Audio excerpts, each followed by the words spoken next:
Hi friends, എല്ലാവർക്കും PYQ study സ്റ്റുഡിയോയിലേക്ക് സ്വാഗതം. 2024 നടന്ന woman fire and rescue officer പരീക്ഷയുടെ ക്വസ്റ്റ്യൻ പേപ്പറാണിത്. Question paper code 20/2024. ഇതിലെ GK പാർട്ടിലെ ക്വസ്റ്റ്യൻസ് ആണ് നമ്മൾ ആദ്യം നോക്കുന്നത്. അപ്പോൾ വീഡിയോ നിങ്ങൾക്ക് ഉപകാരപ്രദമാവുകയാണെങ്കിൽ ഒരു ലൈക്ക് തന്നേക്കുക.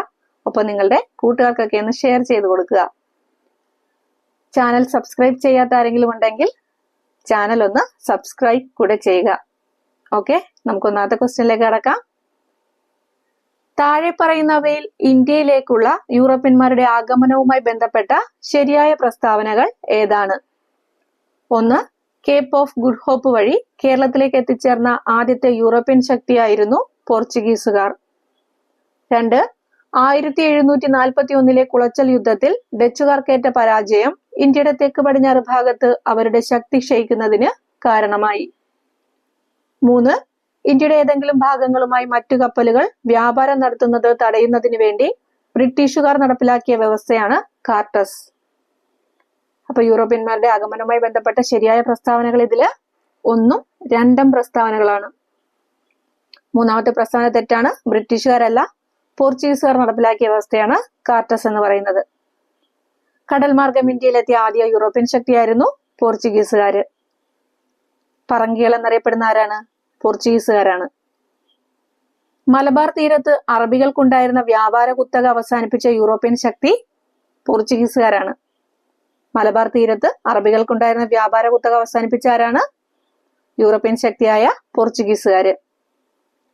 ഇന്ത്യ വിട്ടുപോയ അവസാനത്തെ യൂറോപ്യൻ ശക്തി ചോദിച്ചാലും ഉത്തരം പോർച്ചുഗീസുകാരാണ്. ഇന്ത്യ വിട്ടുപോയ അവസാന യൂറോപ്യൻ ശക്തി ആരാണ്? പോർച്ചുഗീസുകാരാണ്. ഇന്ത്യയിലേക്ക് ആഫ്രിക്കൻ വൻകര ചുറ്റിക്കൊണ്ട് പുതിയ സമുദ്രമാർഗം കണ്ടെത്തിയ പോർച്ചുഗീസ് നാവികൻ ആരായിരുന്നു? Vasco da Gama. ഇന്ത്യയിലേക്ക് ആഫ്രിക്കൻ വൻകര ചുറ്റിക്കൊണ്ട് പുതിയ സമുദ്രമാർഗം കണ്ടെത്തിയ പോർച്ചുഗീസ് നാവികനായിരുന്നു വാസ്കോ ഡ ഗാമ.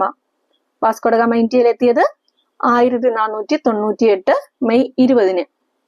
1498 മെയ് 20 ഇദ്ദേഹം കോഴിക്കോട് കാപ്പാട് കടപ്പുറത്തുള്ള പന്തലായനി ബീച്ചിലാണ് കപ്പലിറങ്ങിയത്. കോഴിക്കോട് കാപ്പാട് കടപ്പുറത്ത് പന്തലായനി ബീച്ചില്. വാസ്കോ ഡ ഗാമയെ ഇന്ത്യയിലേക്ക് അയച്ച പോർച്ചുഗീസ് രാജാവ് ആരാണ്? മാനുവൽ ഒന്നാമൻ. വാസ്കോ ഡ ഗാമയെ ഇന്ത്യയിലേക്ക് അയച്ച പോർച്ചുഗീസ് രാജാവ് മാനുവൽ ഒന്നാമൻ. ഇന്ത്യൻ മഹാസമുദ്രത്തിലെ സേനാധിപതി എന്നാണ് വാസ്കോ ഡ ഗാമയെ മാനുവൽ ഒന്നാമൻ വിശേഷിപ്പിച്ചത്. ഇന്ത്യൻ മഹാസമുദ്രത്തിലെ സേനാധിപതി ആരാണ്? വാസ്കോ ഡ ഗാമയാണ്. വാസ്കോ ഡ ഗാമയെ എങ്ങനെ വിശേഷിപ്പിച്ചത്? മാനുവൽ ഒന്നാമനാണ്. വാസ്കോ ഡ ഗാമ രണ്ടാമതായിട്ട് കേരളത്തിലെത്തിയത് എന്നാ? രണ്ടാമത് കേരളത്തിലെത്തിയത് 1502.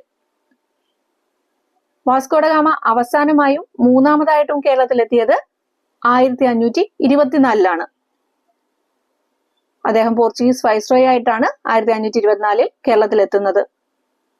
1524 ഡിസംബർ 24 വാസ്കോ ഡ ഗാമ അന്തരിച്ചു. അപ്പൊ അദ്ദേഹം അന്തരിച്ചെന്നാണ് 1524 ഡിസംബർ 24. ഇന്ത്യയിലെ പോർച്ചുഗീസ് സാമ്രാജ്യത്തിന്റെ സ്ഥാപകനായിട്ട് അറിയപ്പെടുന്ന വ്യക്തി ആരാ? അത് അൽബുക്കർക്ക്. ഇന്ത്യയിലെ രണ്ടാമത്തെ പോർച്ചുഗീസ് വൈസ്രോയി ആയിരുന്നു അൽബുക്കർക്ക്. ആദ്യത്തെ പോർച്ചുഗീസ് വൈസ്രോയി ഫ്രാൻസിസ്കോ ഡി അൽമേഡയാണ്. പോർച്ചുഗീസുകാരുടെ ഇന്ത്യയിലെ ആദ്യ തലസ്ഥാനം കൊച്ചിയാണ്. പിൽക്കാല തലസ്ഥാനം ഗോവയുമാണ്. അപ്പൊ പോർച്ചുഗീസുകാരുടെ ഇന്ത്യയിലെ ആദ്യ തലസ്ഥാനം കൊച്ചിയാണ്. പിൽക്കാല തലസ്ഥാനം ഗോവയാണ്. കൊച്ചിയിൽ നിന്നും ഗോവയിലേക്ക് തലസ്ഥാനം മാറ്റിയ വൈസ്രോയി അൽബുക്കർക്ക്. കൊച്ചിയിൽ നിന്നും ഗോവയിലേക്ക് തലസ്ഥാനം മാറ്റിയ വൈസ്രോയി ആരാണ്? അൽബുക്കർക്കാണ്. ഓക്കെ, അടുത്ത ക്വസ്റ്റ്യൻ നോക്കാം. അതിനു മുമ്പ് കാർട്ടസ് വ്യവസ്ഥ എന്ന് പറയാം. ഇന്ത്യയുടെ ഏതെങ്കിലും ഭാഗങ്ങളുമായി മറ്റു കപ്പലുകൾ വ്യാപാരം നടത്തുന്നത് തടയുന്നതിന് വേണ്ടിയിട്ട് പോർച്ചുഗീസ് ഉദ്യോഗസ്ഥർ നൽകിയിരുന്ന പാസ്സാണ് കാർട്ടസ് എന്ന് പറയുന്നത്.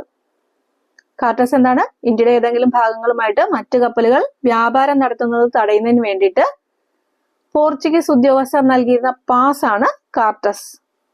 കപ്പലിന്റെ വലിപ്പം, കപ്പിത്താന്റെയും ജീവനക്കാരുടെയും വിവരങ്ങള്, ചരക്കിന്റെ വിവരങ്ങള്, എത്തിച്ചേരുന്ന തുറമുഖം എന്നീ വിവരങ്ങള് കാർട്ടസിൽ രേഖപ്പെടുത്തിയിട്ടുണ്ടാവും.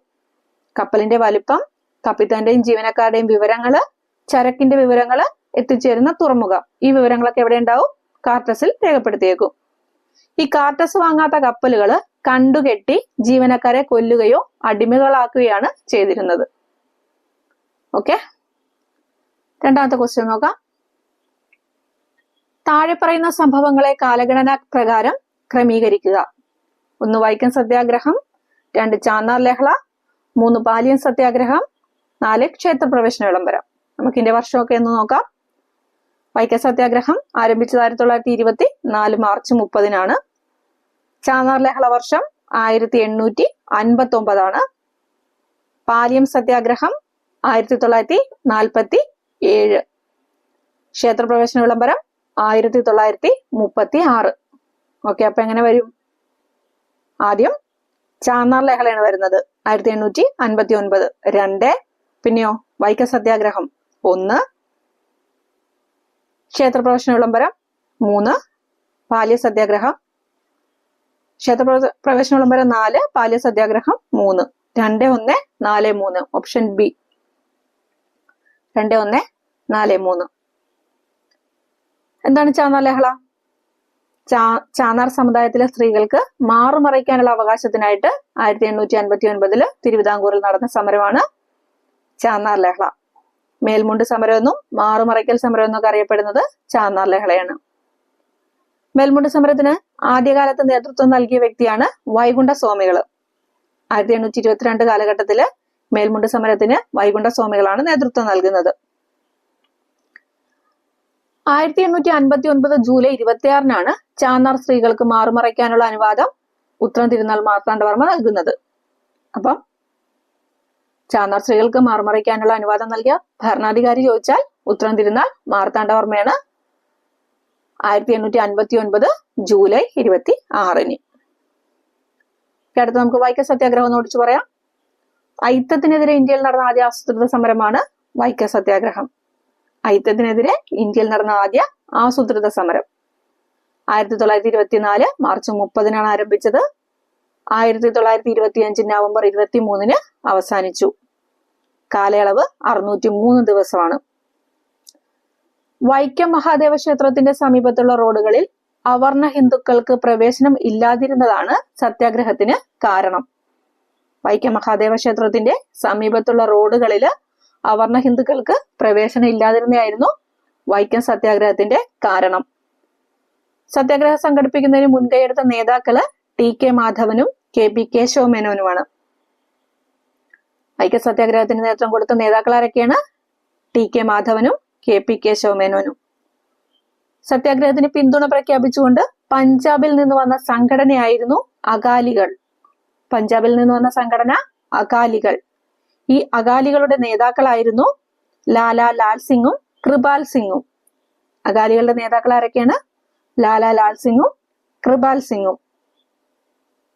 ഇനി ശ്രീനാരായണ ഗുരു വൈക്കം സത്യാഗ്രഹ ക്യാമ്പ് സന്ദർശിച്ചത് 1924 സെപ്റ്റംബർ 27-നാണ്. 1924 സെപ്റ്റംബർ 27-നാണ് ശ്രീനാരായണ ഗുരു വൈക്കം സത്യാഗ്രഹ ക്യാമ്പ് സന്ദർശിച്ചത്. അതുപോലെ വൈക്കം സത്യാഗ്രഹവുമായി ബന്ധപ്പെട്ട് 10 ദിവസം നിരാഹാര സമരം നടത്തിയ വ്യക്തിയാണ് K കേളപ്പൻ. 10 ദിവസം നിരാഹാരം നടത്തിയതാരാണ്? K കേളപ്പൻ. വൈക്കം സത്യാഗ്രഹവുമായി ബന്ധപ്പെട്ട് ഗാന്ധിജി ചർച്ച നടത്തിയ ബ്രിട്ടീഷ് ഉദ്യോഗസ്ഥന്റെ പേരെന്താ? പീറ്റ്സ്. ഗാന്ധിജി ചർച്ച നടത്തിയ ബ്രിട്ടീഷ് ഉദ്യോഗസ്ഥനാണ് പീറ്റ്സ്. ഗാന്ധിജിയുടെ നിർദ്ദേശപ്രകാരം വൈക്കം സത്യാഗ്രഹം നിരീക്ഷിക്കാൻ എത്തിയതാണ് ദേശീയ നേതാവാണ് ആചാര്യ വിനോബ ഭാവെ. ഗാന്ധിജിയുടെ നിർദ്ദേശപ്രകാരം വൈക്കം സത്യാഗ്രഹം നിരീക്ഷിക്കാൻ എത്തിയ ദേശീയ നേതാവാരാണ്? ആചാര്യ വിനോബ ഭാവെ. വൈക്കം സത്യാഗ്രഹം ആരംഭിക്കുന്ന സമയത്ത് തിരുവിതാംകൂർ ദിവാൻ ആരായിരുന്നു? ടി രാഘവയ്യ. തിരുവിതാംകൂർ ദിവാൻ ടി രാഘവയ്യ ആയിരുന്നു. അതുപോലെ അവസാനിക്കുമ്പോൾ ദിവാൻ M.E. വാട്സ് ആയിരുന്നു. അവസാനിക്കുമ്പോൾ ആരായിരുന്നു? M.E. വാട്സ്. ഗാന്ധിജിയുടെ നിർദ്ദേശപ്രകാരം വൈക്കം സത്യാഗ്രഹത്തെ അനുകൂലിച്ച് വൈക്കത്ത് നിന്നും തിരുവനന്തപുരത്തേക്ക് സവർണജാഥ സംഘടിപ്പിച്ചത് മന്നത്ത് പത്മനാഭനാണ്. അതുപോലെ മധുരയിൽ നിന്നും വൈക്കത്തേക്ക് സത്യാഗ്രഹത്തെ അനുകൂലിച്ച് ജാഥ നടത്തിയത് E.V. രാമസ്വാമി നായ്ക്കരും നാഗർകോവിലിൽ നിന്നും തിരുവനന്തപുരത്തേക്ക് സവർണജാഥ നയിച്ചത് എം.ഇ. നായിഡുവാണ്. ഓക്കെ. വൈക്കത്ത് നിന്നും തിരുവനന്തപുരത്തേക്ക് സവർണജാഥ സംഘടിപ്പിച്ചത് മന്നത്ത് പത്മനാഭൻ. പിന്നെ മധുരയിൽ നിന്നും വൈക്കത്തേക്ക് സത്യാഗ്രഹത്തെ അനുകൂലിച്ച് സവർണജാഥ നയിച്ചത് ഇ.വി. രാമസ്വാമി നായ്ക്കർ. നാഗർകോവിലിൽ നിന്നും തിരുവനന്തപുരത്തേക്ക് സവർണജാഥ നയിച്ചത് എം.ഇ. നായിഡുവാണ്. ഇനി ക്ഷേത്രപ്രവേശന വിളംബരം എന്ന് പറയാം. തിരുവിതാംകൂറിലെ എല്ലാ ക്ഷേത്രങ്ങളിലും അവർണരായ ഹൈന്ദവർക്ക് പ്രവേശനത്തിന് കാരണമായ വിളംബരമാണ് ക്ഷേത്രപ്രവേശന വിളംബരം. ശ്രീ ചിത്തിര തിരുനാൾ ബാലരാമവർമ്മയാണ് ക്ഷേത്രപ്രവേശന വിളംബരം പ്രഖ്യാപിച്ച ഭരണാധികാരി. വിളംബര സമരത്തെ തിരുവിതാംകൂർ ദിവാൻ എന്ന് പറയുന്നത് C.P. രാമസ്വാമി അയ്യർ. ദിവാൻ ആരാണ്? C.P. രാമസ്വാമി അയ്യർ. ആധുനിക തിരുവിതാംകൂറിന്റെ മാഗ്ന കാർട്ട എന്നറിയപ്പെടുന്നത് ക്ഷേത്രപ്രവേശന വിളംബരമാണ്. ക്ഷേത്രപ്രവേശന വിളംബരം എഴുതി തയ്യാറാക്കിയത് ആരാ? ഉള്ളൂർ എസ് പരമേശ്വര അയ്യറാണ്. ക്ഷേത്രപ്രവേശന വിളംബരം എഴുതി തയ്യാറാക്കിയത് ഉള്ളൂർ എസ് പരമേശ്വര അയ്യർ. ഈ തിരുവിതാംകൂർ ക്ഷേത്രപ്രവേശന വിളംബരം 1936 നവംബർ 12-നായിരുന്നു. മലബാർ ക്ഷേത്രപ്രവേശന വിളംബരം എന്നായിരുന്നു? 1947 ജൂൺ 2. മലബാർ ക്ഷേത്രപ്രവേശന വിളംബരം 1947 ജൂൺ 2. കൊച്ചി ക്ഷേത്രപ്രവേശന വിളംബരം 1947 ഡിസംബർ 20. കൊച്ചി ക്ഷേത്രപ്രവേശന വിളംബരം എന്നാണ്? 1947 ഡിസംബർ 20-നായിരുന്നു. അടുത്ത പാലിയം സത്യാഗ്രഹം എന്ന് പറയാം. സ്വാതന്ത്ര്യാനന്തരം അയിത്തത്തിനെതിരെ കേരളത്തിൽ നടന്ന ആദ്യ സത്യാഗ്രഹമാണ് പാലിയം സത്യാഗ്രഹം.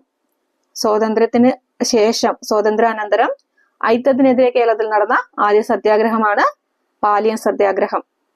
1947 ഡിസംബർ 4-നാണ് ആരംഭിക്കുന്നത്. 1947 ഡിസംബർ 20-ന് അവസാനിച്ചു. എറണാകുളം ജില്ലയാണ് പാലിയ സത്യാഗ്രഹം നടന്ന ജില്ല. പാലിയ സത്യാഗ്രഹം ഉദ്ഘാടനം ചെയ്തത് C. കേശവൻ. ഉദ്ഘാടനം ചെയ്ത ആരാണ്? C. കേശവൻ. ചേന്നമംഗലത്ത് പാലിയത്തച്ഛന്റെ വീട്ടിനു മുന്നിലുള്ള പൊതുനിരത്തിലൂടെ നടക്കാനുള്ള സ്വാതന്ത്ര്യം അവർണർക്കും അഹിന്ദുക്കൾക്കും നിഷേധിക്കപ്പെട്ടതായിരുന്നു സത്യാഗ്രഹ കാരണം. ചേന്നമംഗലത്ത് പാലിയത്തച്ഛന്റെ വീട്ടിനു മുന്നിലുള്ള പൊതുനിരത്തിലൂടെ നടക്കാനുള്ള സ്വാതന്ത്ര്യം അവർണർക്കും അഹിന്ദുക്കൾക്കും നിഷേധിച്ചതാണ് പാലിയം സത്യാഗ്രഹത്തിന്റെ കാരണം എന്ന് പറയുന്നത്. പാലിയം സത്യാഗ്രഹത്തിൽ പങ്കെടുത്ത പ്രധാന സംഘടനകൾ ഏതൊക്കെയാണ്? SNDP, Pulaya Mahasabha, communist party, Kochi രാജ്യ പ്രജാമണ്ഡലം. ഏതൊക്കെയാണ്? SNDP, Pulaya Mahasabha, communist party, Kochi രാജ്യ പ്രജാമണ്ഡലം. പാലിയ സത്യാഗ്രഹത്തിന്റെ രക്തസാക്ഷി A.G. വേലായുധനാണ്. രക്തസാക്ഷി ആരാണ്? A.G. വേലായുധൻ. പാലിയം സത്യാഗ്രഹത്തോടനുബന്ധിച്ച് സൗഹൃദ ജാഥ നയിച്ചത് K.K. കൗസല്യാണ്. സൗഹൃദ ജാഥ നയിച്ചത് ആരാണ്? K.K. കൗസല്യ. പാലിയം സത്യാഗ്രഹത്തോടനുബന്ധിച്ച് വനിതാ ജാഥ നയിച്ചത് ആര്യ പള്ളം. വനിതാ ജാഥ നയിച്ചത് ആരാണ്? ആര്യ പള്ളം. ഓക്കെ, അടുത്ത ക്വസ്റ്റ്യൻ നോക്കാം നമുക്ക്. ഒരു ദിവസം നമ്മുടെ വായിൽ പതിക്കാൻ പോകുന്ന ചെറിപ്പഴമാണ് ഔദ് എന്ന നാട്ടുരാജ്യത്തെ വിശേഷിപ്പിച്ച ഒരു ദിവസം നമ്മുടെ വായിൽ പതിക്കാൻ പോകുന്ന ചെറിപ്പഴം എന്ന് ഔദ് എന്ന നാട്ടുരാജ്യത്തെ വിശേഷിപ്പിച്ച ബ്രിട്ടീഷ് ഗവർണർ ജനറൽ ആരാണ്? ഡൽഹൌസി. ആരാണ്? ഡൽഹൌസി പ്രഭുവാണ്. ആധുനിക ബ്രിട്ടീഷ് ഇന്ത്യയുടെ പിതാവ്, ആധുനിക ഇന്ത്യയുടെ പിതാവ്, അതുപോലെ ഇന്ത്യൻ റെയിൽവേയുടെ പിതാവ് എന്നൊക്കെ അറിയപ്പെടുന്നത് ഡൽഹൌസി പ്രഭുവാണ്. ആധുനിക ബ്രിട്ടീഷ് ഇന്ത്യയുടെ പിതാവ്, ആധുനിക ഇന്ത്യയുടെ പിതാവ്, ഇന്ത്യൻ റെയിൽവേയുടെ പിതാവ്, ഇങ്ങനെയൊക്കെ അറിയപ്പെടുന്ന ഭരണാധികാരി ആരാണ്? ഡൽഹൌസി. ദത്തവകാശ നിരോധന നിയമം നടപ്പിലാക്കിയ ഗവർണർ ജനറലാണ് ഡൽഹൌസി. എന്നാണ് ദത്തവകാശ നിരോധന നിയമം നടപ്പിലാക്കിയത്? 1848. 1848. അനന്തരാവകാശികളില്ലാത്ത ഭരണാധികാരികള് ആൺകുട്ടികളെ ദത്തെടുത്ത് രാജ്യം കൈമാറുന്ന രീതി അവസാനിപ്പിക്കുകയും പകരം രാജ്യം ബ്രിട്ടീഷ് സാമ്രാജ്യത്തോട് കൂട്ടിച്ചേർക്കുകയും ചെയ്യുന്ന നിയമമാണ് എന്ത്? ദത്തവകാശ നിരോധന നിയമം എന്ന് പറയുന്നത്. ഈ ദത്തവകാശ നിരോധന നിയമപ്രകാരം ബ്രിട്ടീഷ് സാമ്രാജ്യത്തോട് കൂട്ടിച്ചേർത്ത ആദ്യ നാട്ടുരാജ്യമാണ് സത്താറ. ആദ്യത്തേതാണ് സത്താറ. ഒരു ദിവസം നമ്മുടെ വായിൽ പതിക്കാൻ പോകുന്ന ചെറിയെന്ന് ഔദിനെ വിശേഷിപ്പിച്ചത് ഡൽഹൌസി പ്രഭുവാണ്, നമ്മൾ പറഞ്ഞു.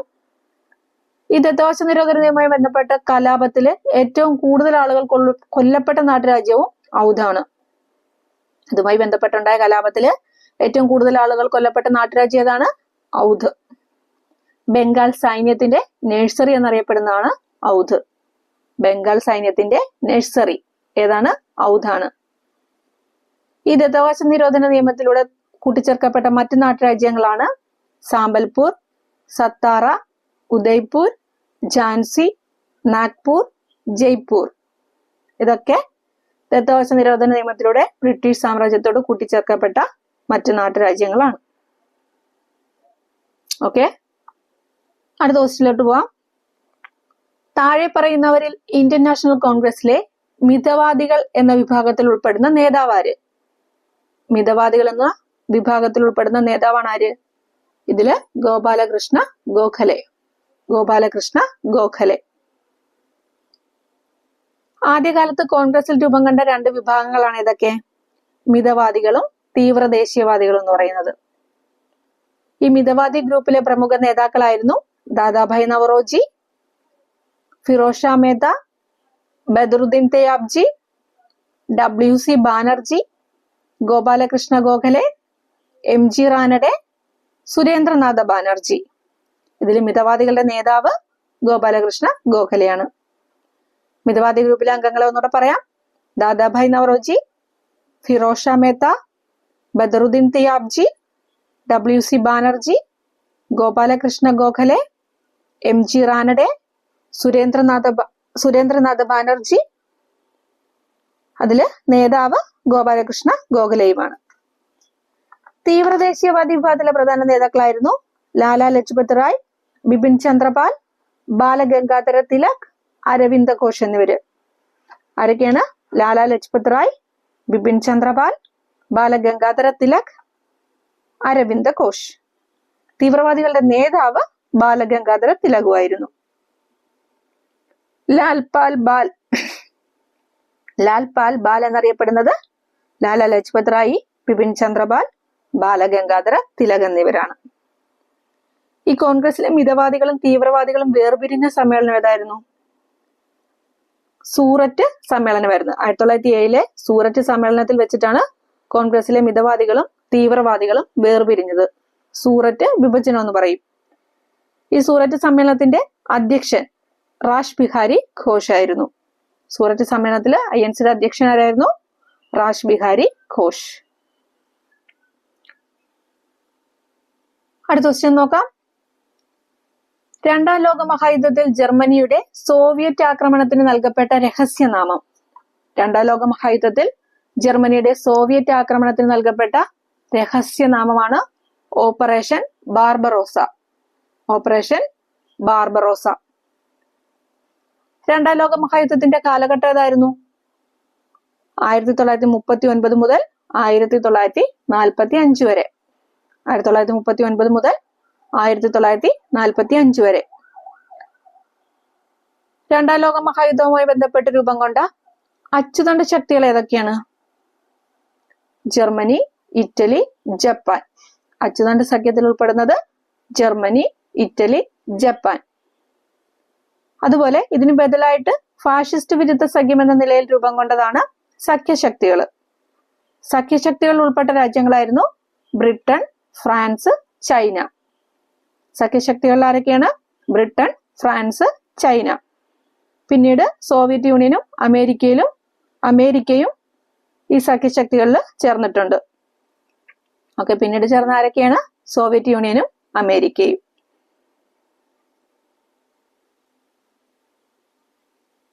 ജർമ്മനിയുടെ സോവിയറ്റ് ആക്രമണത്തിന് നൽകപ്പെട്ട രഹസ്യനാമമാണ് ഓപ്പറേഷൻ ബാർബറോസ എന്ന് പറയുന്നത്. ബ്രിട്ടനെ കീഴടക്കാനായിട്ട് ജർമ്മനി തയ്യാറാക്കിയ പദ്ധതിയാണ് ഓപ്പറേഷൻ സീ ലയൺ. സോവിയറ്റ് യൂണിയന്റെ ആക്രമണത്തിന് തയ്യാറാക്കിയതാണ് ഓപ്പറേഷൻ ബാർബറോസ. ഇതേപോലെ ബ്രിട്ടനെ കീഴടക്കാനായിട്ട് ജർമ്മനി തയ്യാറാക്കിയ പദ്ധതിയാണ് ഓപ്പറേഷൻ സീ ലയൺ. ഓക്കെ, അടുത്ത ക്വസ്റ്റ്യൻ നോക്കാം. നാഷണൽ ക്രൈം റെക്കോർഡ്സ് ബ്യൂറോയുടെ 2023 റിപ്പോർട്ട് പ്രകാരം ഇന്ത്യയിലെ ഏറ്റവും സുരക്ഷിതമായ നഗരം ഏതാണ്? നാഷണൽ ക്രൈം റെക്കോർഡ്സ് ബ്യൂറോയുടെ 2023 റിപ്പോർട്ട് പ്രകാരം ഇന്ത്യയിലെ ഏറ്റവും സുരക്ഷിതമായ നഗരമാണ് കൊൽക്കത്ത.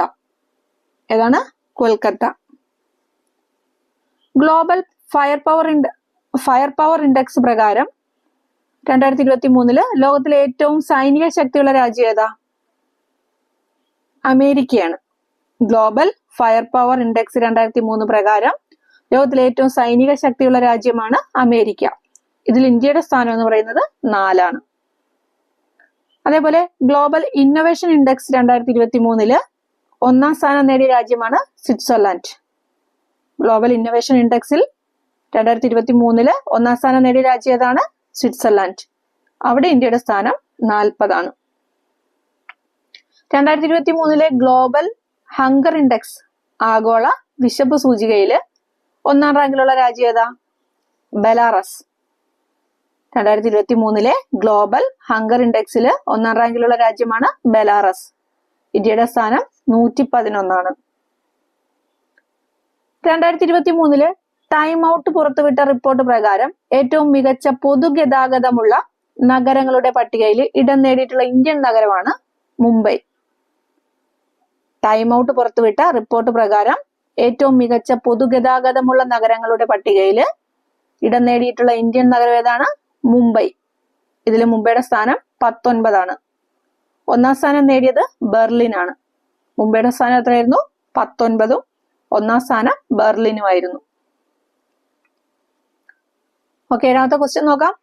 ഭൂമധ്യരേഖയിൽ കോറിയോലിസ് ബലം ഡാഷ് ആണ്. ഭൂമധ്യരേഖയില് കോറിയോലിസ് ബലം 0 എത്രയാണ്? 0. കാറ്റിന്റെ വേഗതയെയും ദിശയെയും സ്വാധീനിക്കുന്ന ഘടകങ്ങളാണ് മർദ്ദചരിവ് മാനബലം, ഘർഷണബലം, കോറിയോലിസ് ബലം എന്നിവ. കാറ്റിന്റെ വേഗതയും ദിശയെയും സ്വാധീനിക്കുന്ന ഘടകങ്ങളാണ് ഏതൊക്കെ? മർദ്ദചരിവ്, മാനബലം, ഘർഷണബലം, കോറിയോലിസ് ബലം എന്നിവ. ഇതിൽ കോറിയോലിസ് ബലം എന്ന് പറയുന്നത് വിശദീകരിച്ചത് ആരാണ്? ആദ്യമായിട്ട് ഗുസ്താവ് ഡി കോറിയോലിസ് ആണ്. 1844 കോറിയോലിസ് ബലത്തെ കുറിച്ച് ആദ്യമായിട്ട് വിശദീകരിച്ച ഫ്രഞ്ച് ശാസ്ത്രജ്ഞനാണ് ആര്? Gustave de Coriolis. ഭൂമിയുടെ ഭ്രമണം മൂലം ഭൗമോപരിതലത്തിൽ സ്വതന്ത്രമായിട്ട് ചലിക്കുന്ന വസ്തുക്കൾക്ക് ഉത്തരാർദ്ധഗോളത്തിൽ സഞ്ചാര ദിശയ്ക്ക് വലത്തോട്ടും ദക്ഷിണാർദ്ധഗോളത്തില് സഞ്ചാര ദിശയ്ക്ക് ഇടത്തോട്ടും വ്യതിചലനം ഉണ്ടാവുന്നു. ഇതിന് കാരണമായിട്ടുള്ള ബലമാണ് കോറിയോലിസ് ബലം എന്ന് പറയുന്നത്. ഭൂമിയുടെ ഭ്രമണം മൂലം ഭൗമോപരിതലത്തില് സ്വതന്ത്രമായി ചലിക്കുന്ന വസ്തുക്കൾക്ക് ഉത്തരാർദ്ധഗോളത്തില് സഞ്ചാര ദിശയ്ക്ക് വലത്തോട്ടും ദക്ഷിണാർദ്ധഗോളത്തില് സഞ്ചാര ദിശയ്ക്ക് ഇടത്തോട്ടും വ്യതിചലനം ഉണ്ടാകുന്നതിന് കാരണമായിട്ടുള്ള ബലമാണ് കോറിയോലിസ് ബലം എന്ന് പറയുന്നത്.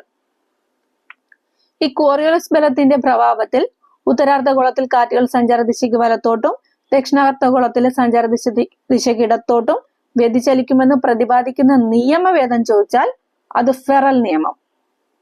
ഇങ്ങനെ വ്യതിചലിക്കുമെന്ന് പ്രതിപാദിക്കുന്ന നിയമം ചോദിച്ചാൽ ഏതാണ്? ഫെറൽ നിയമമാണ്.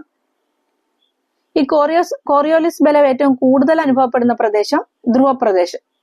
കോറിയോലിസ് ബലം ഏറ്റവും കൂടുതൽ അനുഭവപ്പെടുന്നത് ധ്രുവപ്രദേശത്താണ്. ഭൂമധ്യരേഖയില് കോറിയോലിസ് ബലം എന്ന് പറയുന്നത് 0. അതായത് കോറിയോലിസ് ബലം അനുഭവപ്പെടാത്ത മേഖലയാണ് ഭൂമധ്യരേഖാ പ്രദേശം എന്ന് പറയുന്നത്. ഭൂമധ്യരേഖാ പ്രദേശത്തു നിന്നും ധ്രുവങ്ങളിലേക്ക് പോകുന്തോറും കോറിയോലിസ് ബലം കൂടുന്നു. ധ്രുവങ്ങളിലേക്ക് പോകുമ്പോൾ കോറിയോലിസ് ബലം കൂടും. ഈ ഭൂമധ്യരേഖാ പ്രദേശങ്ങളിൽ കോറിയോലിസ് ബലം അനുഭവപ്പെടാത്തതിനാല് അവിടെ ദിശയ്ക്ക് വ്യതിയാനം സംഭവിക്കാത്ത കാറ്റ് സമമർദ്ദ മേഖലയ്ക്ക് ലംബമായിട്ടാണ് വീശുന്നത്. ഭൂമധ്യരേഖാ പ്രദേശങ്ങളില് കോറിയോലിസ് ബലം അനുഭവപ്പെടാത്തതിനാല് അവിടെ ദിശയ്ക്ക് വ്യതിയാനം സംഭവിക്കാത്ത കാറ്റ് സമമർദ്ദ രേഖയ്ക്ക് ലംബമായിട്ട് വീശും. അതായത് കോറിയോലിസ് ബലം എന്ന് പറയുന്നത് സമമർദ്ദ രേഖകൾക്ക് സമാന്തരമായിരിക്കും അവിടെ. ഓക്കെ, അടുത്ത ക്വസ്റ്റ്യൻ നോക്കാം. ഇന്ത്യ തദ്ദേശീയമായി വികസിപ്പിച്ചെടുത്ത സൺസിൻക്രണൈസ്ഡ് ഉപഗ്രഹം ഏതാണ്? IRS-1A. IRS-1A ആണ്. ISROയുടെ 100ാമത്തെ ബഹിരാകാശ ദൗത്യം ഏതാ? ISROയുടെ 100ാമത്തെ ബഹിരാകാശ ദൗത്യം PSLV C-21 ആണ്. 100ാമത്തെ ബഹിരാകാശ ദൗത്യം PSLV C-21. ISROയുടെ 100ാമത്തെ ഉപഗ്രഹം ചോദിച്ചാൽ കാർട്ടോസാറ്റ് 2 ആണ്. 100ാമത്തെ ഉപഗ്രഹം ചോദിച്ചാൽ അതേതാണ്? കാർട്ടോസാറ്റ് 2. അതുപോലെ ISRO വികസിപ്പിച്ച ചെറിയ വിക്ഷേപണ വാഹനമാണ് SSLV. ISRO വികസിപ്പിച്ച ചെറിയ വിക്ഷേപണ വാഹനം ഏതാണ്? SSLV. SSLVയുടെ full form small satellite launch vehicle എന്നാണ്.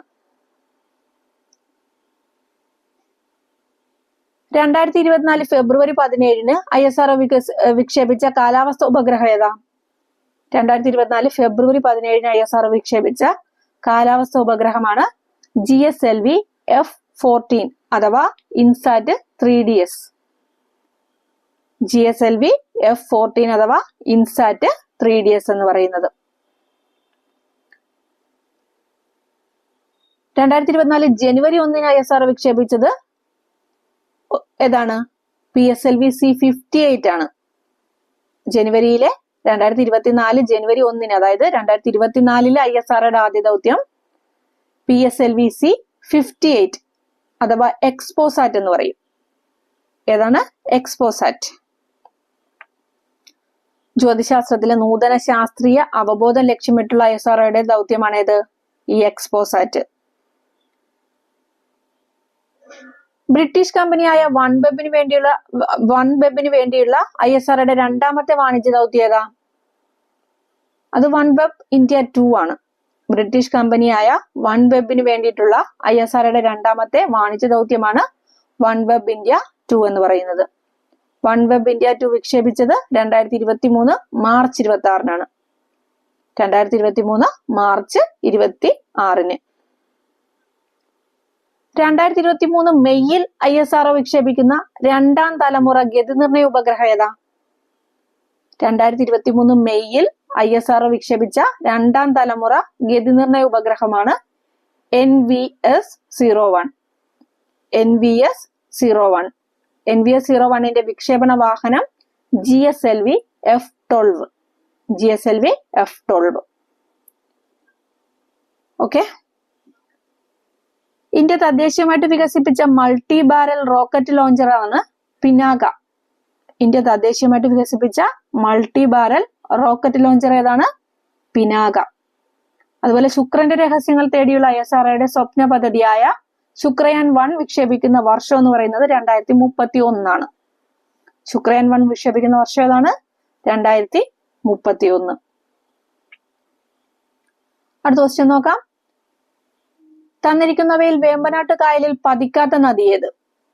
വേമ്പനാട്ട് കായലിൽ പതിക്കാത്ത നദിയാണ് ചോദ്യം. ഭാരതപ്പുഴ. ഏതാണ്? ഭാരതപ്പുഴ. കേരളത്തിലെ ഏറ്റവും നീളം കൂടിയ 2ാമത്തെ നദിയാണ് ഭാരതപ്പുഴ. 209 കിലോമീറ്റർ ആണ് ഭാരതപ്പുഴയുടെ നീളം. 209. കേരളത്തിന്റെ ഗംഗ, കേരളത്തിന്റെ നൈൽ, അതുപോലെ നിള, പേരാർ, പൊന്നാനിപ്പുഴ എന്നീ പേരുകളിലൊക്കെ അറിയപ്പെടുന്നത് ഭാരതപ്പുഴയാണ്.